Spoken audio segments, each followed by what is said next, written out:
Can the iPad Pro be used as a replacement for the Wacom/Wacom brand drawing tablets?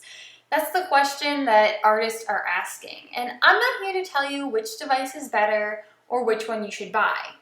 However, I will discuss the pros and cons of each tablet so you can better determine which one is the right fit for you. If you want to know more about the technical specs of either of these devices, you can easily search them in Google, but I won't go into too much detail about that here. Also, if you've never tried a Wacom drawing tablet without the lit-up screen, such as an Intuos, I would suggest trying one of those first. A lot of artists are able to draw on such a tablet, meaning they look at their monitor rather than where their hand is drawing. That said, after practicing on a tablet without an LCD screen, I was never able to get used to the disconnect of where my hand was drawing versus where I had to look to actually see the lines. But that type of tablet would be more affordable. Anyhow, let's get started. For many people, the iPad Pro will work as a replacement for a Wacom brand tablet, but that doesn't mean it's for everyone. I had a Wacom Cintiq and I decided to sell it in order to get an iPad Pro. I've owned a Wacom Cintiq for a while, but I found there's some major drawbacks with it that kept me from making art regularly. I decided I needed something different, so I started doing lots of research and discovered the iPad Pro and Apple Pencil. In my opinion, up until the iPad Pro came out, iPads really weren't meant for drawing. But now, the iPad Pro supports palm rejection so that you can rest your hand on the screen, just like a Wacom tablet. It also supports pen pressure like a Wacom stylus. These two features are very important when looking for a good way to make art. Well, digital art, that is. So yes, the iPad Pro supports pen pressure and palm rejection well, just like a Wacom. But the biggest drawback is that it cannot support full Windows or Mac computer programs. If you like to draw in Paint Tool, Adobe Illustrator, or Adobe Photoshop, the iPad Pro might not be the tablet for you. Or is it? I've downloaded tons of free drawing apps from the App Store, but I could never find an app with the capabilities of Paint Tool until recently. In order to practically and easily make art, I need something with layers, adjustable brushes, distorting and scaling, opacity, color adjustments, etc. Everything that Paint Tool can do. Finally, I discovered 3 different apps that would serve as a full replacement for Paint Tool, in my opinion. The first is Astro Pad. It allows you to mirror a portion of or your entire computer screen. That way, you can pull up Illustrator or Photoshop on your computer and have it on your iPad Pro screen. The app supports pen pressure and is actually meant for drawing, so it even has some on-screen keyboard shortcuts that you can program.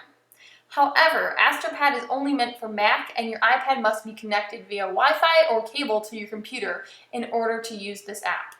Still, this app would allow you to replace your Wacom tablet with an iPad, and it's free. Another app I found for free is Medibang Paint. It looks and acts a lot like Paint Tool, but I haven't really used it much because I found another app that I liked even more.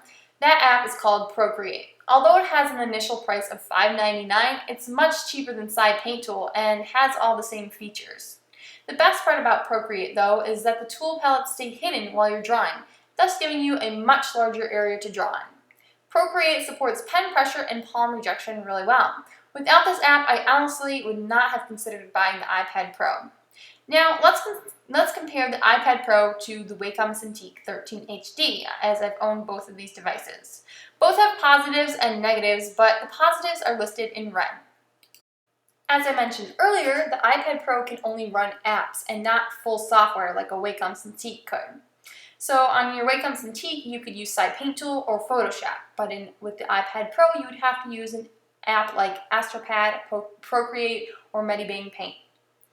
The Wacom Cintiq, if you buy that, you'll end up purchasing software that's probably going to cost more, such as Paint Tool and Photoshop, whereas on the iPad Pro, most apps are free or cheap. The Wacom Cintiq 13 HD, if you don't buy the companion version, you'll have to plug it into a computer. You can only use it when plugged into a computer and an outlet. And the cords are kind of messy and it's not a very good setup, whereas the iPad Pro is wireless. But because it's wireless, you do have to charge it. The Wacom Cintiq 13 HD has a stylus that never runs out of battery, whereas with the iPad Pro, if you buy the pencil, it must be charged. The Wacom Cintiq is kind of heavy and thick and big. It's really not very portable. It's going to sit on your desk. The The iPad Pro is portable. You can hold it in your lap, you can take it with you places, and that's part of the wireless capability, makes it portable as well. The Wacom Cintiq has a small, skinny, rectangular screen shape, which seems to give you less space to draw, even though the diagonal of the screen is the same as the iPad Pro. The iPad Pro is less of that stretched out, narrow screen, so in my opinion, it's a better screen shape because it gives you more space to draw. So on the Wacom Cintiq, when I used the paint tool, I really did not have much space to draw due to the tool palettes and brushes and layers and everything taking up so much room. With the app Procreate, all those tools are hidden while you're drawing, giving you a lot more space to draw. The Wacom Cintiq is only meant for drawing, whereas the iPad Pro, you can do all sorts of things, all the apps and things that an iPad could do. But because the Wacom Cintiq is only meant for drawing, that means it's going to have great pressure sensitivity, and this is really what it's made for. So that could be a positive or a negative there.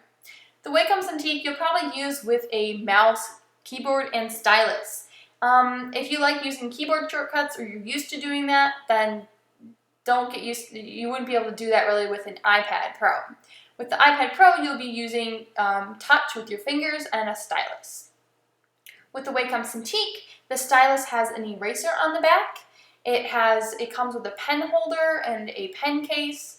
There are many replaceable nibs that come with it, and you never have to charge it. With the iPad Pro, if you buy the Apple stylus or the Apple pencil, then you will have to charge it, and it only comes with one replacement nib.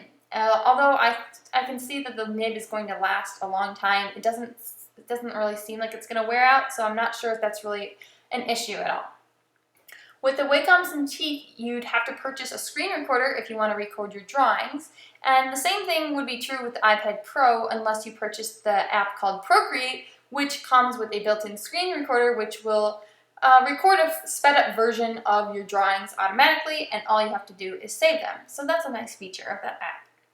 The Wacom Cintiq, I could never really get the screen to be bright enough or the colors accurate. I know you can adjust the levels, and I tried playing around with that, but I just couldn't get it to have the colors, the real correct color that they're actually going to be, and the screen was very dim to draw on. The iPad Pro, the colors seem to be more accurate and the screen is a lot brighter. With the Wacom Cintiq, the original setup was kind of complicated, and I actually had to get some help getting the pen pressure and everything to work with it, so you have to download the drivers online. With the iPad Pro, it's a little bit more easy to get set up and get started. With the Wacom Cintiq, you don't have to purchase the stylus separately because the Wacom Cintiq includes the stylus, the cords you'll need, the stand, etc. With the iPad Pro, you will have to purchase a stylus and stand separately.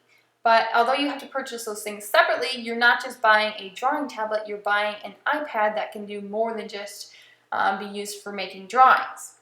With the Wacom Cintiq though, if you're using the Mac, if you're using a Mac versus Windows, you'll have to buy an adapter. That's not that expensive, but that's something to keep in mind.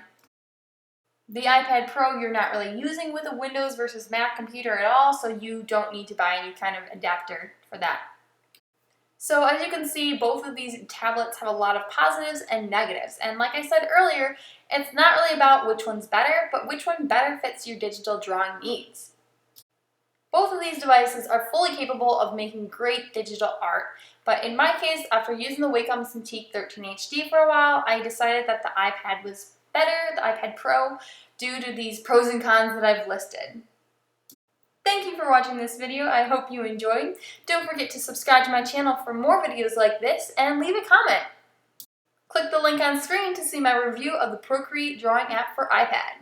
And as a disclaimer, I was not paid or sponsored to review any of these apps or products in this video.